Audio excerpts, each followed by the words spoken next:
Nepal has restricted imports of non-essential goods, including cars, cosmetics and gold, after its foreign currency reserves dropped. It comes as a fall in tourism spending and money sent home by Nepalis working abroad helped drive up government debt. Meanwhile, the governor of the country's central bank was removed from his role last week. Nepal's finance minister said he was surprised the issue was being compared with the crisis in Sri Lanka.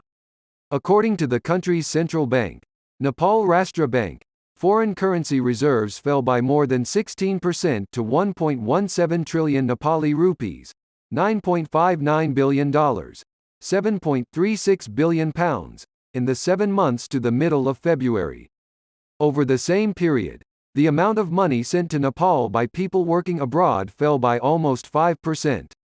Narayan Prasad Pokhrel, deputy spokesperson at the central bank, told the Reuters news agency that the institution believed the country's foreign currency reserves were under pressure. Something must be done to restrict the import of non-essential goods, without affecting the supply of essential goods, Mr. Pokhrel said. He added that importers were allowed to bring in 50 luxurious goods if they paid for them in full.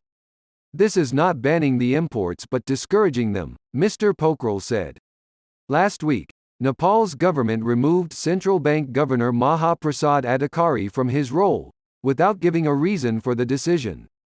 Government debt in Nepal has risen to more than 43% of its gross domestic product, as officials increased spending to help cushion the economic impact of pandemic, Nepal's finance ministry said on Monday. The ministry also said indicators of the country's economic health were normal. However, due to some pressures in the external sector, some steps have already been taken to manage imports and increase foreign exchange reserve, it said in a statement. Earlier in the day, Finance Minister Janardhan Sharma said Nepal's debt was lower than other countries in the region and elsewhere. Mr. Sharma told reporters, "I am surprised why people are comparing with Sri Lanka. The island nation is facing its most serious economic crisis since independence from the UK in 1948. Alex Holmes, an emerging markets economist at research firm Capital Economics, also told the BBC that the situation in Nepal appears much better than in Sri Lanka.